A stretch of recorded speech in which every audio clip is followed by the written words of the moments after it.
Bethany Manctalo here. Welcome to our Millwall Fans Show with some new voices, but the same focus. Just everything Millwall. Enjoy! Welcome to the 25-26 season of Millwall No One Likes Talkin's Our Millwall Fans Show. I'm your host, Eamonn Barclay, and I'm thrilled to kick things off with the talented No One Likes Talkin team. Andy Pettman, hello. Hello, Eamonn. Stan Godwin, hello. All right, Eamonn, yeah. Yeah. And Dave Hart, hello. Good evening, Eamonn. And a warm hello to all our listeners as well. Not everybody likes them, but they don't care. Well, we're pleased to welcome a guest here this evening, and you'll find him entertaining. And there are numerous engaging Millwall topics to discuss during these exciting times. For now, let's pause for a moment to hear about our sponsor, G&M Motors. Hi, this is Jess Tuffield from G&M Motors. Operating from a modern and purpose-built facility in Milton Road, Gravesend, G&M Motors offers a complete range of new Honda cars and services. As well as new Hondas, we have an extensive range of used cars, including ex-Motability cars from a variety of manufacturers. Specialising in new Honda cars, G&M Motors has been retailing quality new and used vehicles to the people of Kent and South East London for over 4 decades. We have been a Honda dealership since 1972 and are the country's longest serving supplier of this renowned marque. Conveniently sited just 2 miles from the A2, 10 miles from the M25 and Dartford Crossing, visitors to our showroom are assured a warm welcome from our experienced and friendly staff. Our facilities include an on-site workshop capable of providing full vehicle servicing and repairs, as well as an extensive parts department offering genuine Honda parts and accessories. The expertise of our skilled mechanics is not limited to just Hondas, but extends to most makes and models of motor vehicles. Whatever your motoring needs, visit us at G&M Motors today. The newly extended hours of our G&M headquarters means that you can contact us from 8 a.m. till 6 p.m. on weekdays and 9 a.m. till 6 p.m. on Saturdays. To contact us, call us today on 01474 365 026. Thank you, Jess. Debbie Julian's here. Don't forget to call Jess on 01474 81 3562. G&M Motors have been dear friends with the Julians family for over 4 decades now. From my dad Lenny to me, Debbie, Lions together. I'm your host, Eamonn Barclay, and with me I have the No One Likes Talkin team of Stan Godwin, Andy Pettman and Dave Hart. A massive thank you to our sponsor, G&M Motors. Our guest tonight started life in Woolwich. He played for Blackheath, winning the 1977 English Schools FA Cup at the age of 16, with a goal in a 4-1 win. He began his career in Millwall youth team as a defender and midfielder, scoring in the 1979 FA Youth Cup final against Manchester City. He made his Millwall debut at 18 in a 2-1 win over West Ham and turned professional in August 1978. In 1981, Colchester United signed him from Millwall for $15,000. He played for Wrexham, Exeter and Aldershot, then returned to Millwall to play alongside his brother Nick in the Division 2 winning team that took us to the top flight. A lifetime Millwall fan, he can be seen at the Den to this day. Say hello to the one and only Phil Coleman. Hi guys. Hi Phil. Evening, Phil. Hi Andy, Stan, Dave and Eamonn. Thanks for that intro. Brilliant. As you know, it's me here, Phil. After football, what happened with you, work and life? Wow, what a question that is, Eamonn. I'll be honest with you, after I finished playing, I struggled mentally. It was just like I'd lost that change room, the banter, the lads, the structure, what time to be at training, what time to be on the coach, how much you had to weigh, what you had to eat. Everything was monitored back then. So I did struggle for a period, wondering what the hell am I going to do next. But I played non-league football in the level which is now the National League South with a team near Colchester, Wivenhoe Town. But that didn't pay the bills really. So I applied for coaching jobs, and one of them was I just potluck. I applied for a coaching and teaching PE role at a local secondary school here in Colchester, and the fellow, the deputy head, gave me the job in front of all the other qualified PE teachers. So that was a big break for me, and I'll mention him now. I owe Roger Springett a big debt of thanks, because that gave me 33 years of employment teaching PE. But I did a degree straight away as well as getting that job. So they put me onto a degree and teacher training course. I was quite lucky with that as well, because obviously I passed the 11 plus and went to the Rome Grammar School in Blackheath. Yeah. And before anyone starts laughing, yes, I was quite bright and intelligent. I did go to a grammar school. So I'd done the degree and qualified teacher status. And I was teaching PE for years before I came head of PE. And then I went on to the senior leadership team, so running the school. I was head of year at once. I led lots of water sports trips, skiing trips, camping trips. I led Duke of Edinburgh. And the best part of the job was taking the sports teams and fixtures after school. So, yeah, I had a very good 33 years, but it was a struggle at the start. And I've just retired. And if you've ever walked in a teacher's shoes, you'll know that it's absolute mayhem from about 8 o'clock in the morning till 5 o'clock at night. And now I've retired from that. I've had this little window where it's almost I've gone backwards again. What the hell am I doing? Yeah. So I've found things to do. I coach at a primary school. I do some coaching with Sunday teams. And I also turn up at the den, but I also get the opportunity to pick and choose what I do. And I went to watch Millwall's under-9s on Sunday. They were playing Colchester. So, again, interesting to go and watch games like that. And I saw some great players with those under-9s. And watch out for a young George Sharman. He's a very good prospect, scored a heck of a goal. Bent one in the top corner from about 20 yards in a 7-a-side pitch. Wow. I'm now busy again. But there was 2 windows where you do struggle with both of those 2 jobs. But I will say this, Eamonn, I've been incredibly lucky that I've played professional football and I teach PE. I've had 2 cracking careers and loved every bit of it. Well, I can understand that. Thanks for that. It's a good background. Phil, yeah, I know you're interested in community, people development and supporting young people. As you have explained, how do you see the role of the Millwall Community Trust, and what are your thoughts on their work? Oh, another great question, Stan. I'll try and keep it short. Absolutely vital. Their work is so vital. And I'll tell you why.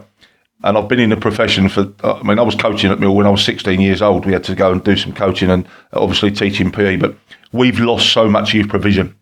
And we can be political, but we've lost our youth clubs. So much has been cut.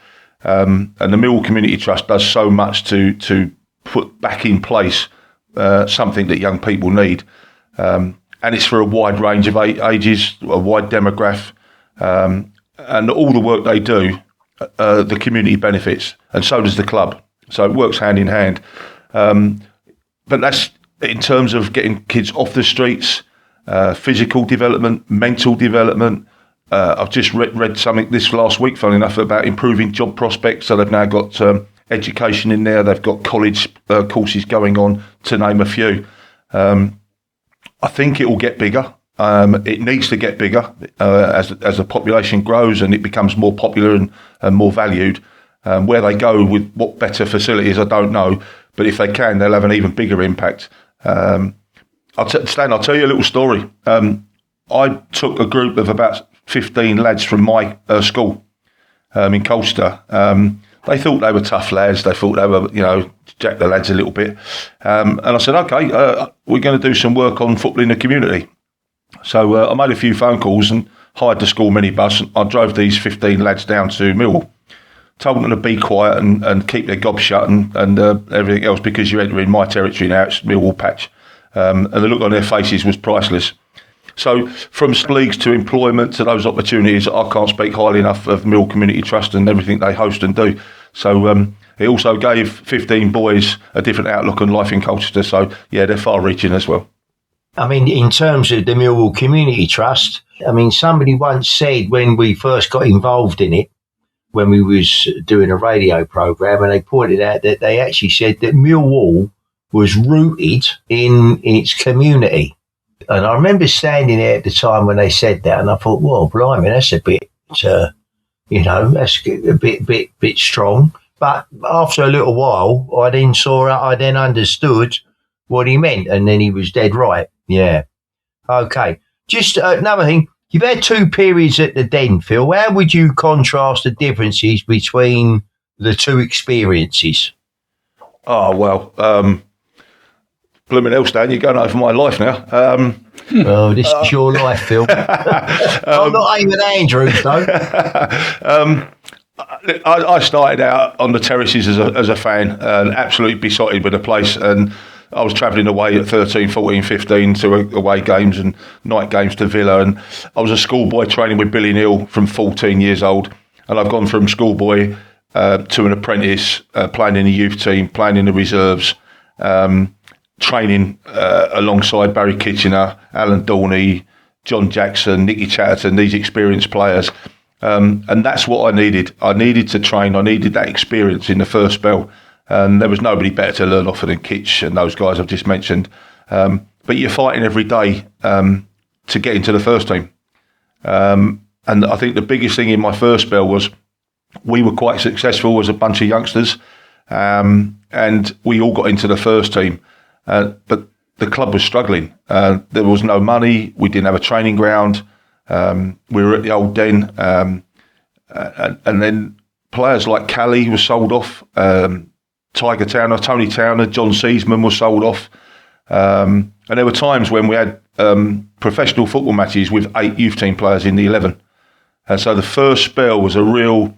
I wouldn't change it for the world, because from 15 I had Billy Neal, those players to learn off, people like Jack Blackman and all the support staff there.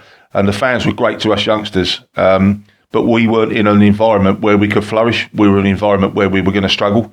And playing with 8 youth team players, it was tough. And when Callie left and then I got sold, Dave Memmett, bless him, and Tony Kinsella got sold off to Tampa Bay. Kitch retired. It was like there was no support on the pitch, and the support was great off it. So that was a bit of a struggle, but I wouldn't have changed my time from the age of 15 to 21. Was amazing. I'm a schoolboy and I'm going to be a professional footballer, and I made it happen with a bit of success in there as well. But when I returned, obviously I was far more experienced. I was able to play in more positions. The club was in a far better place. John Docherty, the Doc, brought me back along with others, and some top players he got in. Tony Cascarino and Terry Earlock, these people came in. I got to play alongside my brother. The first season I played. Second season I didn't really play too much, because what a great squad the Dock had assembled at the start of 1987 season. There was so much competition for places. That drove performance. The players were so consistent. And I don't think anybody got injured. I can't recall too many people getting injured that with long-term injuries back then. But also, because of that experience, I was also able to help out the young players. And I remember Dave Thompson playing next to me in the reserve games, Alan Dowson, Steve Anthrobus, to name a few. So it was useful that I could pull and push them around. In that season, we won the league. But the reserves was an unreal team in its own right. You had the 11 players and a sub on Saturday, but the midweek league or the combination league, whatever it was, every one of them was ready to play in the first team. Which is not uncommon, and yet football, when you were talking about, was, when I say rough, I don't mean it in a nasty way, but it was a lot more harder than it is now.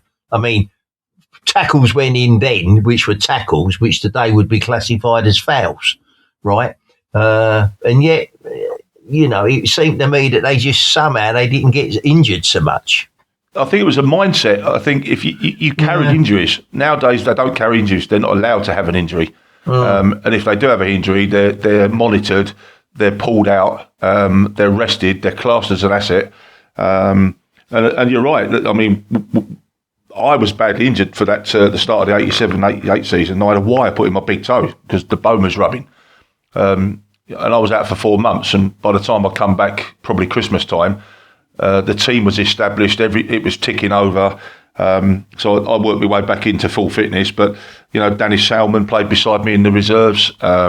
Dean Horrocks played beside me in the reserves. What a squad we had. You had just about two experienced players for every position, and youth team players coming through that later went on to play in the first team, like Dave Thompson and Steve Anthrobus. But I was fortunate because I've had 2 spells at the club, and I've played with some great people in the first spell, some great people in the second spell. But the second spell was a bit disappointing. I didn't play enough. But then I look at what they achieved, and I look at what the lads were doing on the pitch, and I didn't deserve to get a game. They were just fantastic, and definitely from about January, February time in the running, I mean, the team picked itself, and they just smashed everybody just about. So I class myself as fortunate. I've had some success at both spells, and which doesn't happen to thousands of players, by the way, I have to say. No, that's right, yeah. And I was also a bit unlucky with my injury, but when the vast majority of the squad is injury-free, I don't know how many suspensions Earl has had, but he might have missed a few games. But it was just great to play and train alongside those top people and top fans as well, because they came out and supported us home and away. And an amazing second period. Andy here, Phil. Some of our fans, and I'm not saying that I agree with them, are questioning our transfer acquisitions. The fans are saying that we keep signing injured players or players susceptible to injury. With your insider knowledge, can you explain the process of an incoming player, what they go through before they join a team? Oh, thanks, Andy. It's one of my favourite topics, because obviously during my degree I had to learn about the human body, how physical education benefits it, etc., etc. So muscles, bones, the whole process. It's a really thorough process. I'm not sure fans appreciate just how long-winded it is and how deep and thorough it is. Probably starts with watching and monitoring a player. You're building up a fitness file on him from the stands as scouts. You can request medical and fitness tests and data on the player. But when they're about to sign, there will be at least a full day, more, sometimes 2 days, where the club runs their own medical and fitness tests. And these tests there'll be a heart scan, a full heart scan. There'll be a full MRI scan, looking at all the muscles and bones, any scar tissue, it'll be picked up. They'll have blood tests, all conducted by doctors and specialists. There'll be muscle strength tests, sit and reach flexibility tests. They'll test the joints of the knees and the ankles. They'll double check if there's been injuries. They'll double check on those injuries. And I think fans and people need to remember the player being signed will become the club's asset. And they need to be in top condition before they sign them, because they're obviously going to be paid a lot of money and they're going to be valued as well at some stage. So injuries happen, and sometimes it's just bad luck. If I go back to bad luck, there's nobody more unlucky than my brother Nick. He literally snapped his cruciate ligament passing the ball back to the goalkeeper 5 days before the start of Division 1. And he was a recognised left back. So sometimes it can be a lack of conditioning and strength. Highly doubt that now these days with the conditioning coaches and everybody else that they've got in the building. Years ago you had a manager and a coach. Now they've got a strength coach, a conditioning coach, a sprint coach. So injuries come around because of changing training routines. The game is a lot faster, but they're not playing with heavy balls and they're not playing on muddy pitches. So there's a give and a take. But it's definitely nothing to do with signing an already injured player. I doubt if that's ever going to happen because of the process that the player goes through. And nobody wants to have an injured player who's a valuable asset breaking down due to a history of injuries. So, when you hear he's been signed and he's about to undergo a medical, it is intensive. That's all I'll say, Andy. It's quite an intensive process. Oh, thanks for the insights. We touched on this last time we spoke. There's been some more news that the EFL wants to introduce an extra eliminator round to the Championship playoffs, going down to 8th, similar to the format used in the National League. What do you see as the potential benefits of that system? And do you think increasing the number of clubs with a realistic chance of promotion would push teams to invest more heavily? Yeah, I was involved with Braintree Town in the National League last season. I was coaching over there for 4 or 5 months. And it definitely kept more teams interested for longer. That was the case in the National League. And I've got to remember something here. I think Oldham played Southend at Wembley in the playoff final, and they finished something like 7th and 8th. Oldham went into Division 2, they went into the Football League, but they finished 29 points behind York City, who were top. So if you're sitting in mid-table, you've got a chance of making that playoff, and you're going to be miles away from the top team. But I look at Oldham now, and they're sitting in mid-table. So 29 points off of the team that won it, and they're doing really well in the league above. So you can flip that into the Championship and the Premier League. The clubs in the Championship are there on merit. And if they're in the top half, I'd probably suggest they're in the top 8. They're going to be there based on finances, based on being in a strong position on and off the pitch. But we have nobody. The Premier League might be complaining about the structure, but nobody really says anything about the clubs that are yo-yoing up and down every year. Burnley and Ipswich spring to mind. I also think a few seasons ago, I remember Nottingham Forest got promoted and they spent about £200 million just to stay in the league. So I think some clubs will invest, some clubs won't. But the one thing every single club wants to be is promoted. It's professional football. You want to play well, you want to earn points, you want to get promoted out of the National League, out of the Championship, and it probably costs money to improve your squad in the case of going up every season. Wrexham have done it I think they've had 3 promotions in 3 seasons, and every time the manager, Phil Parkinson, has got better players in, and the budget's gone up, the pay's gone up. So I think looking at our league now, I've just pulled it up on the screen. We've got teams like Southampton, Bristol City, Birmingham, Preston, Derby and Watford are in and around 8th place. I'd suggest they're all in a good position to be promoted if it was to go down to that new playoff system. You know, the last few seasons it would have benefited us, but I'm sure somehow it won't if it happens, because it's the Millwall way. Yeah. I feel it's Dave here. Hi, Dave. There's currently efforts to minimise time wasting and killing the game in football, including stricter enforcement of existing rules, more severe penalties for certain behaviours, and possibly radical changes to timekeeping.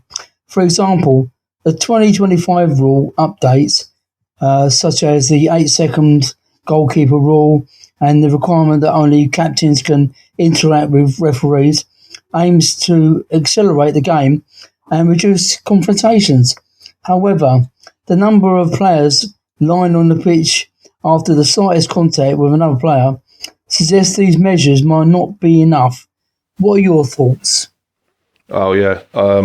We could go on for hours. I've got loads of thoughts on this one, mate. I've not spoken to anyone who thinks that players rolling around in pretend agony to try and get someone booked or sent off is anything other than pathetic.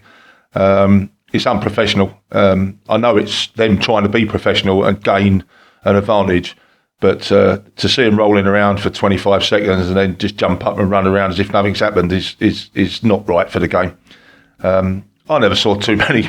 You mentioned Terry Hurlock earlier. You know, people like him, Keith Stevens, my brother Nick, they tackle people and they just got up. Well, most of the time they got up.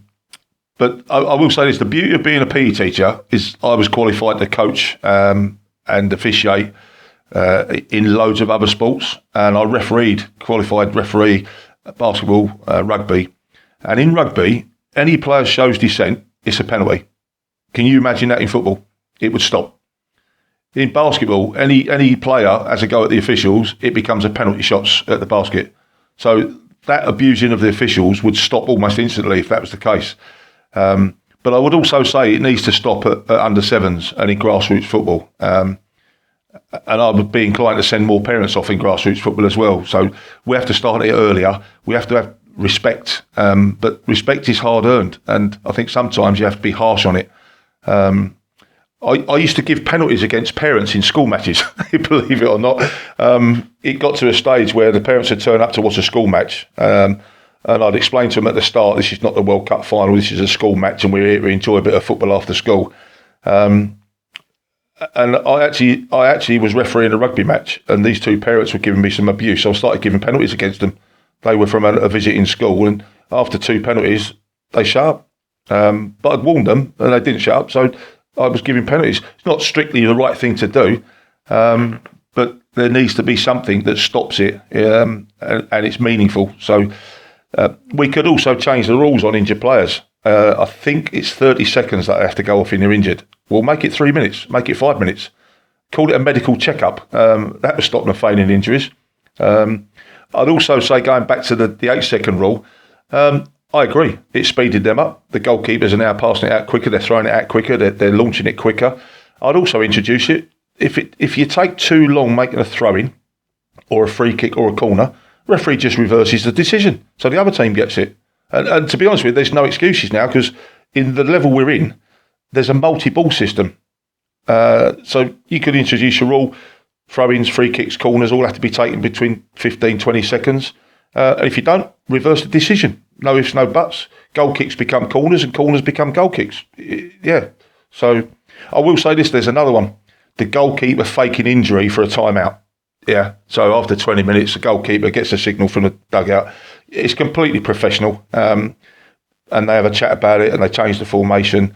What would I do? Okay. Goalkeeper has to go off. Outfield player goes in goal. Take the shirt, goes in goal for 5 minutes. That will soon stop it again. It's radical, but sometimes the players are changing the way the game's going. So we have to fight back and change things. I thought of another one. Wrestling at corners. The shirt pulling, the obstruction. Don't stop the corner and the referee have a meaningless chat with the offenders. Just give more penalties. If any of that pushing and pulling and holding shirts and wrapping up happened anywhere on the pitch, it'll be an instant free kick. I don't get why it's so different in the penalty area. Perhaps it's the referees, they can't work out who the culprit is, but they certainly don't know that clubs have employed blockers and screeners, and there's whole tactics going on that these defence coaches employ. I will say this as well. Why do referees always seem to give more free kicks against the attackers at corners? Is it a cheap shot to just diffuse it? If you give a penalty, it's mayhem. If you give a free kick, nothing seems to be bothered about it. You know, and Jake Cooper's a prime example. I mean, he should have had 300 penalties in his career. I bet he's not had any. But he's always being penalised because the referee seems to think he's the one that's pulling the defender back. So, yeah, I think stop talking to him and just give more penalties. That might solve the problems. And as I say, the measures that I've come up with, I'm sure people could debate it in the pubs long into the night. But I think when professional footballers are finding ways of changing the laws of the game, I think we have to fight back. Yeah, you touched on one of my complaints, the shirt pulling. I thought about in rugby, the players wear really skin tight shirts, what you can't get a handful of. So why can't they introduce something like that into football so that would eliminate quite a lot of it? But there you go. Anyway, moving on.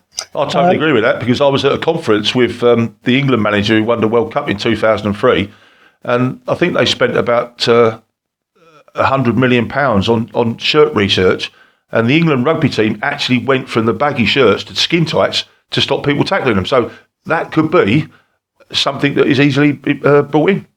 Not a problem. Yeah. Last Saturday, I was questioning whether our team sometimes fails to show up and lacks enthusiasm when tackling the game. Could our players' attitude have been influenced by their perception of a weaker team near the bottom of the standings?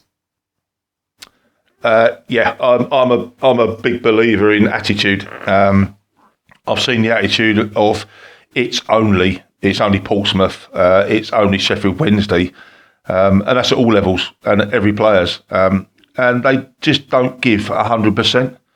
And when that percentage doesn't stack up, and it happens in 2 or 3 players, I think that's why you get shocks in the FA Cup ties, and that's why in our league or the Division 2, wherever you are, the bottom teams can beat the top teams.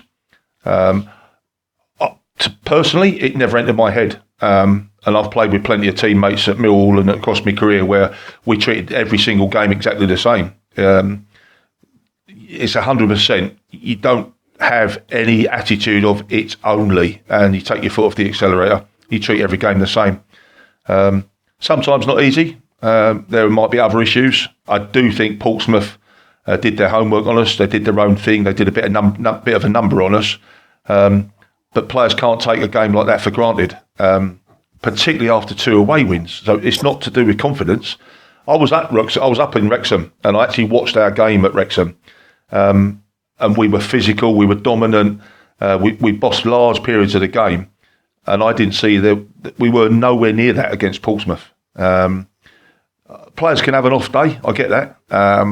They can get into, they can fail to get into the game, but there's one thing you have to do in football. I think that's work your backside off, and have a passion and a desire for 95, 96 minutes, whatever it might be, to win 3 points. I was once told, I think it might have been Billy Neal, if you're having a bad game, just mark your bloke out of the game and everybody else can play 10v10. And I've never forgotten that. I was probably about 15, 16 years old. So that attitude of making sure you contribute to the game in some way, but having that desire, and it only takes a couple of players as well to have a little 10% drop off, and it spreads. And it'll often be against teams that are fighting for their lives at the bottom of the league, or somebody's got something more to play for than you have. But consistency is the key. Players being consistently good, always working hard, rarely having an off day, 100% desire to do well. And I think the good thing is we've got a manager in Alex Neil who will get that right. And now we're in a position where there's less injuries. We've got more competition for places. So if people think that they can have a game off, I don't think it'll happen again. And also bringing in some experienced players. I think Barry Banner will drive a team forward. I don't think he'll let that happen. Casper Nori, that these people have got the experience now. So with Alex Neil, I don't think that'll happen too many times. But yeah, it's just being consistently at 100% in everything you do on a football pitch. Well, thanks for that, Phil. Well, Phil, I think you basically covered everything I was almost going to say. I've come up with loads of ideas tonight, and I've said them now, but the game has changed and we need to move with it, be it wrestling, rolling around in agony, time wasting, abusing officials. I think we need to move with the times, and why not copy some of the other rules? You know, time wasting in rugby, the watch is stopped. Everybody can see it on the scoreboard.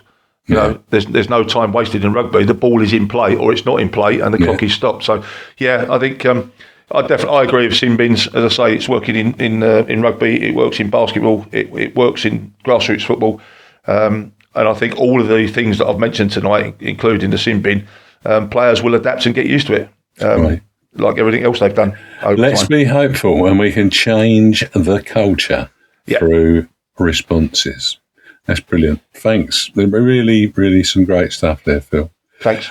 Before you leave us, Phil, I have Ted's prediction league. Ted, as you know, is one of our team, but once again, it's his night off. There are 3 matches, and we want your score predictions. First up, Preston versus Millwall. After the game against Birmingham, I think we'll go there in good spirits, a fit squad, and I think it'll be a 1-0 win to us. Wonderful. Leicester versus Norwich. Norwich had a great win the other night, so Leicester have been up and down, struggling at the bottom there. So again, I'll go for an away win, 2-1 to Norwich. Okay. Oxford versus West Brom. Neither team score many, neither team can defend. Let's go something wacky. 3-2 to West Brom away win. Wow, that'll give them a boost, I should think. If I get that right, I'll treat myself. Yeah, well, you can treat us all, I should think. Yeah. As long as you put enough on in the first place, never mind. Look, thanks so much for those predictions.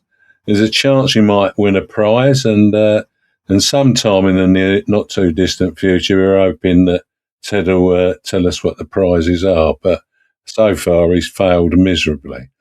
Beyond that, we really appreciate you joining us. We have all been fascinated by your insights. Undoubtedly, really intriguing and, well, insightful is better than just your insights, that's for sure. All the best to you and your family. Until the next time, Phil, it's bye for now. Lovely. Thanks, Eamonn. Cheers, guys. Cheers, Phil. Thanks, Phil. What an interesting discussion on matters affecting the game. Amazing, thoughtful stuff. For now, we'll take a break with young Harvey Brown.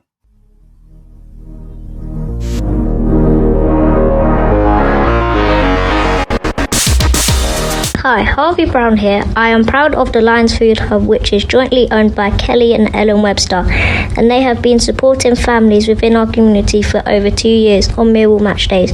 If you would like to donate to them, they have a match day donation hub at the SE16 bar at Coldblow Lane, end of the ground, where they accept any food or money and toiletry donations. If you can help, any donations will be received with thanks.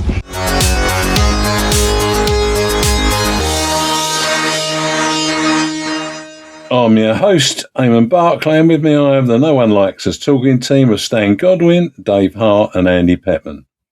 Please consider donating at the Lion Centre if you will not be a match this forthcoming week.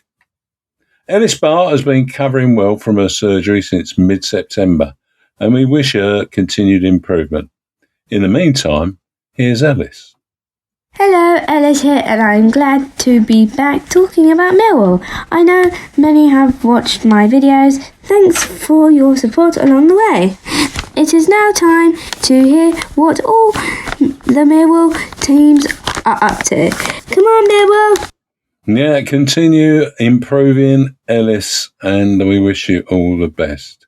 Well, Paul Loading actually brings us the Millwall Romans and Pride's update. Hi, it's Paul Loading at the Millwall Romans with a quick update for the week. Last Sunday, Pride were on a break, but Romans hosted down at St Paul's Titans. Titans always been a good team.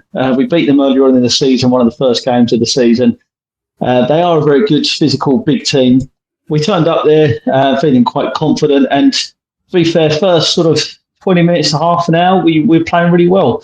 Kicking the ball around nicely, keeping the possession in. Lots of chances, and we did manage to go 3-0 up. The last 15 minutes of the half, though, with a couple of mistakes, very dodgy penalty decision as well. And Titans managed to get back into it down to 3-2. So we went into the half time a little bit apprehensive, pleased with the first half of the first half, but just a little bit apprehensive on what we should do. So at half time, we just needed to keep our concentration going. We came out in the second half a lot more up for it.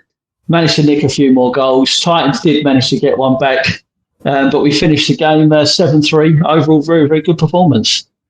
Just to mention as well, a few of us went down to the Den last Saturday for Millwall Portsmouth.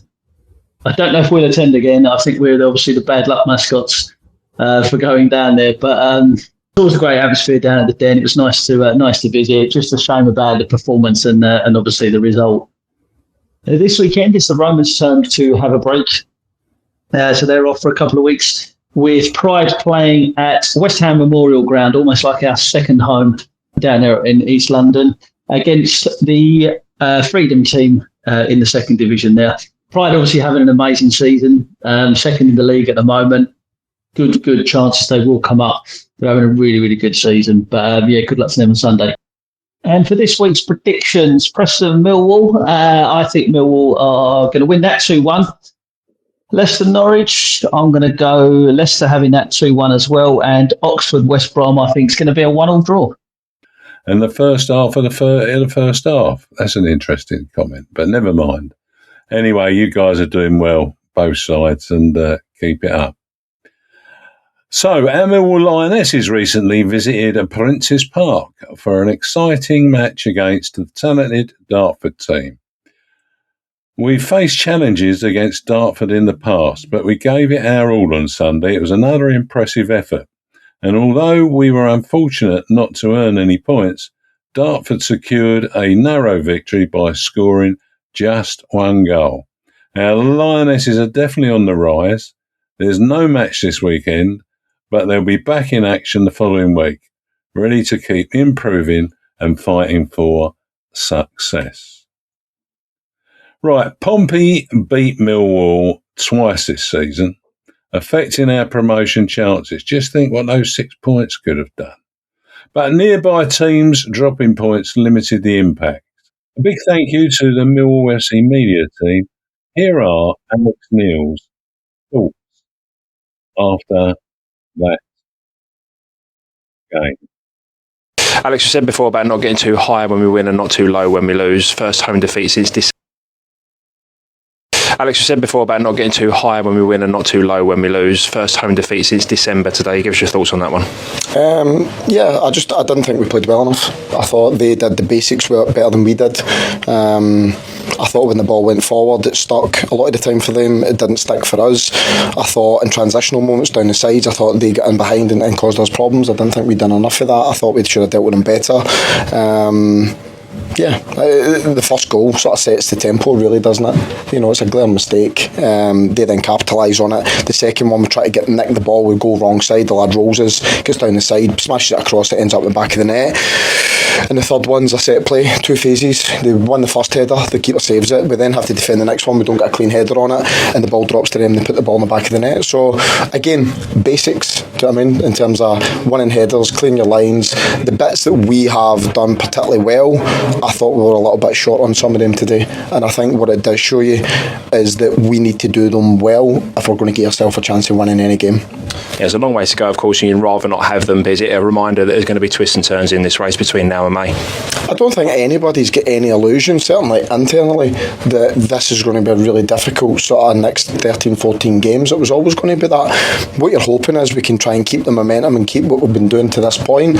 Today, unfortunately, we fell short of that, you know, and what it does do, hopefully, is gives us a little bit of a reality check in the fact that we know we're going to have to make sure we hit our levels to beat anybody in this league. It's as simple as that. So for that perspective, yeah, I think that obviously, listen, the lads are not daft. They'll be disappointed, they'll be frustrated.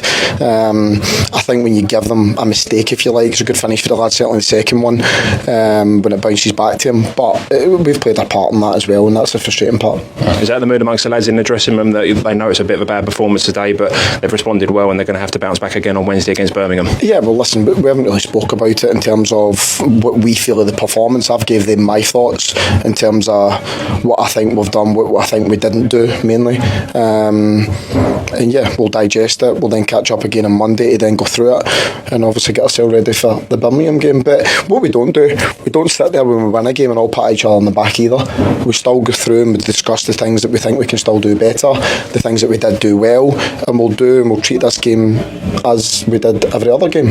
It's just frustrating and disappointing in terms of the result, because today was a really good opportunity for us and we didn't take it. So now we need to sort of get ourselves ready for the next one. So, Dave, we were already warned by Alex Neil about how effective Portsmouth had become. How would you describe our approach to that game against Portsmouth? Well, it was obvious to me that from the start that Portsmouth were really up for the game. They were more aggressive towards the tackling. Their passing was slicker, and we just seemed just not to be at the races. We were at times, I would say, quite sloppy, but the attitude of the team was very, very sort of laid back. And before we knew it, the first goal came beginning of the second half, followed by a second, which we then managed to pull one back, which made it 2-1. And I thought, well, we've still got time to get a result from the game, but almost within a short amount of time, we're back to the 2-goal difference, and that's the way the game finished. But didn't seem to me like there was any effort by the players. So it was a disappointing day all round for me. Yeah.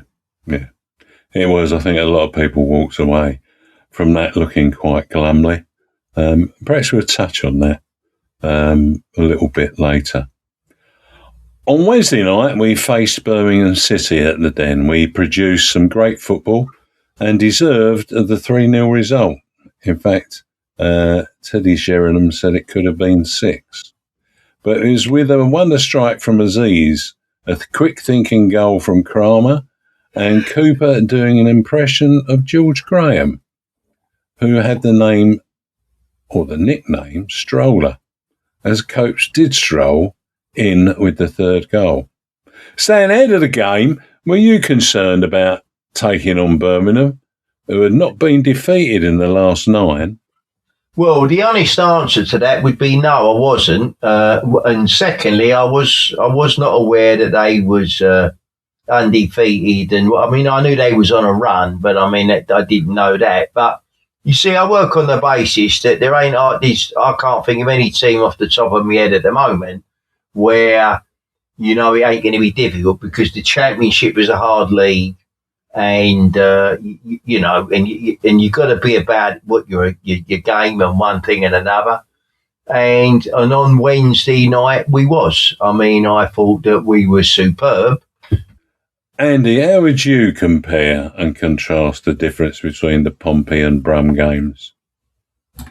They were chalk and cheese, really, weren't they? I mean, if you saw, I don't know if you saw or heard the Casper Denor interview after the Pompey game where he come out, he looked shell-shocked and he was, you know, he looked surprised that Portsmouth wanted it more, and that's how it looked the whole game, wasn't it? They first to every ball, won all the battles, especially second half. Yeah. But then against Birmingham, you know, it was back to, you know, the Millwall we know and love. We were winning, you know, every battle and going for first ball and complete turnaround. And it looked like the players, you know, were, you know, and really up fighting for it after, you know, rebounding back because, it was, you know, poor against Pompey. But hopefully it's the start of another run going and trying to pick, you know, even the man of the match from the Birmingham game. It's the struggle, isn't it? You know, Kramer actually got it for the, you know, the goal and the 2 assists, but there were so many other players who could have got it. There was. Thanks for that, Andy. Let's hear what Alex Neil said post the Birmingham game.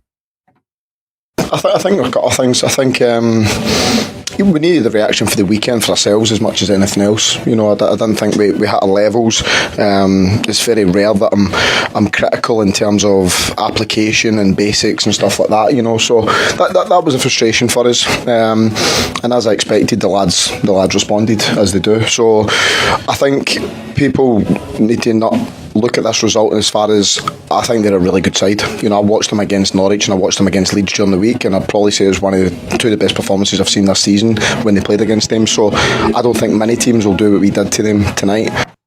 No, he's probably right on that one. Anyway, it's this Saturday now, and we travel to Preston to face one of Alex Neil's former clubs. It's a 3 p.m. kickoff. It's a great opportunity for us to bounce back from that 1-1 draw against them at the Den back in November when their keeper threw the ball away to us, which was very kind of him. Recently, they have not been doing so well, having been thumped by both Middlesbrough and Hull City. Their last 6 games have produced 6 points with 3 draws, 1 win and 2 defeats. They sit 10 points below us in the Championship. The Lily Whites are feeling the hump after a 1-1 draw in South Wales too, where a late equaliser, yet again they keep suffering from them, from Swansea in the last minute robbed them of all 3 points. In front of their new co-owner who was there, Snoop Dogg, and a record crowd. So Snoop Dogg in Swansea and Hollywood in Wrexham. Wonderful. Alex Neil aims to keep us in the playoff zone or even higher, while Preston boss Paul Heckingbottom states there's no underestimating the importance of a win for us, which would revitalise our playoff push and give us the necessary momentum to go forward. The bookies have us at evens to win. The draw is 9-4 and a Preston win is 5-2. For me, this feels like a close call. What do you reckon, team? Andy, Preston v Millwall. I reckon a scrappy 1-0 to us. It's a cold Saturday in Lancashire. We make hard work of them sometimes. Well, we do. So, I'm hoping for a 1-0. Well, hoping for more, but I think a 1-0. 1-0 will be a prediction. That'll do. Dave? Paul Heckingbottom, he does set his teams up to keep games tight. And I think I agree with Andy that we're going to sneak in a tight 1-0 win. That's 2 for a 1-0 win. How about you, Stan? I bet you're much more progressive. Well, my view would be that I think we can win that game on Saturday by about 3-1. Well, there you go. And the other thing is if we do that and we turn their manager over, he doesn't give us the respect I think we do at times. Yeah. And so if we turn them over 3-1, which I think we're capable of doing and will do, then that will be salt in the wound. That'd be lovely, Stan, I reckon. So there you go. Yeah.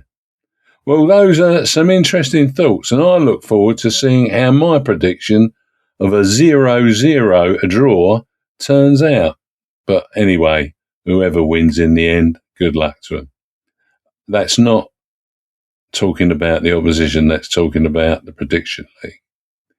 What are your predictions for the other two games?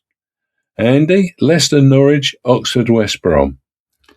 Well, Gary Rowett's a bit of a draw specialist, isn't he, with Leicester so far? So I'm going for 1-1. You know, his teams, as we know, never really high scoring. No. So, I reckon a 1-1. Oh, and for Oxford, I've done for a home win for Oxford, 1-0. They've started fighting their way up a little bit. And they have, yeah. West Brom are terrible, aren't they? So, all three games, very low scoring I've got this week. Okay. Dave, how about you on those two games? Oh, Andy, I think you've read my mind. I think Leicester and Norwich is going, they're not scoring goals and conceding goals as well. So I agree, a 0-0 there. And Oxford are picking up in West Brom. I'm afraid they're on that slippery road down into another division. So I'll go with a 1-0 win for Oxford. Well, I'm going to go with a 2-1 win for Norwich against Leicester, and then a 2-1 win against West Brom. But how about you, Stan? The Norwich game, Leicester, I think that'll probably be a 1-1 draw. Okay. And the other one, I fancy 2-0 to the away team. To the away team. Okay, 2-0 win for West Brom. Thank you. We also have predictions from Nick Wyatt of the Facebook Millwall Sicily site. Let's hear what Nick has predicted. Hi, everyone.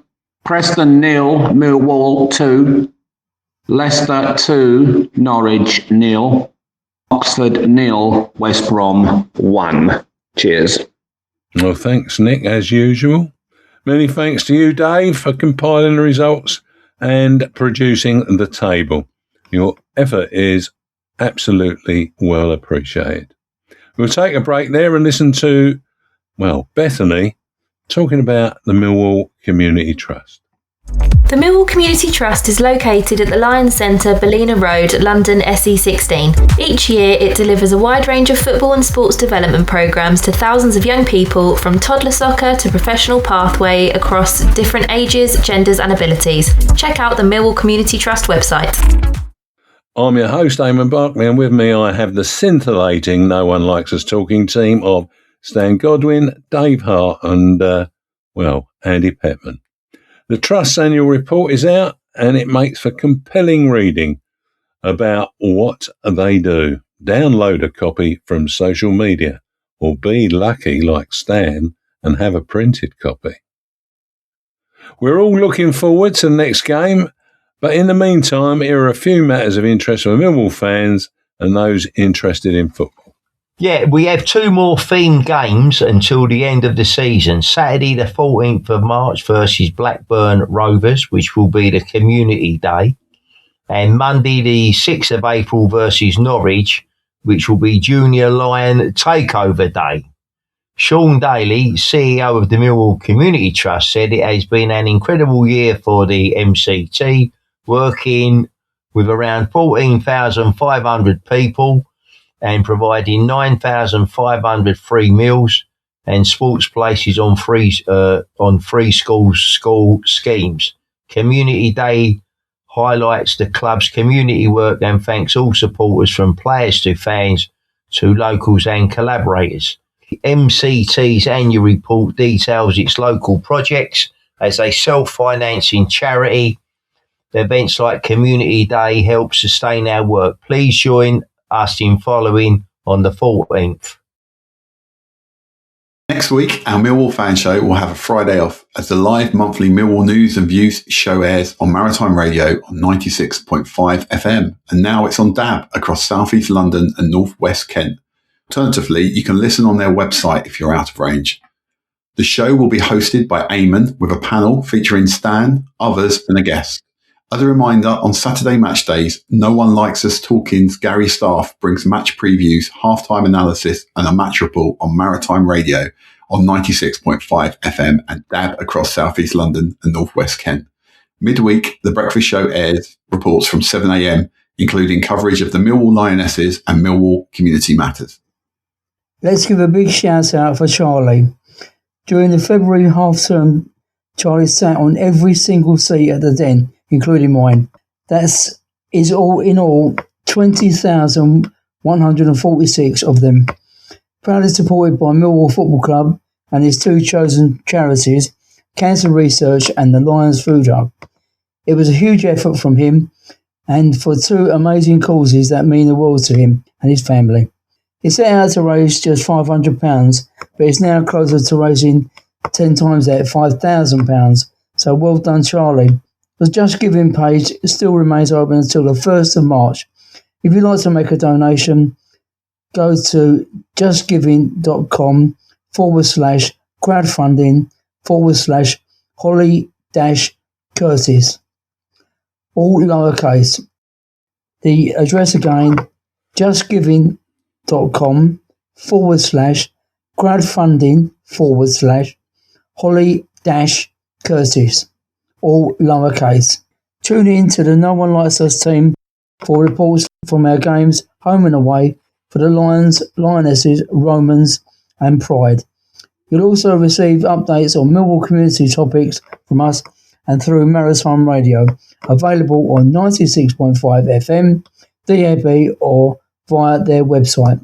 Follow us on Instagram, Facebook, X formerly Twitter, YouTube, Spreaker, Maritime Radio Podcast and all major podcast platforms.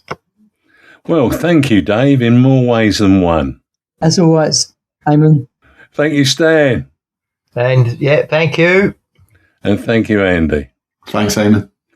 And a big thank you to all for tuning in. Let's not forget to keep it safe on the streets out there. Bye for now. Yes, sir. Let them come, let them come, let them come. Let them all come down to the Den. Let them come, let them come, let them come. We'll only have to beat them again. It's the best team in London, you're the best team of all. Everybody knows us, we're called Millwall. Let them come, let them come. Let them all come down to the Den. It's Saturday in Cold Blow Lane. We've all come down to cheer. We've had our jelly deals and our glass of beer. Come rain or shine, our families will bring. And as the Lions run on the pitch, everyone will sing. Let them come, let them come. Our Millwall Fan Show is sponsored by G&M Motors of Gravesend, Honda dealers and much more. Thank you.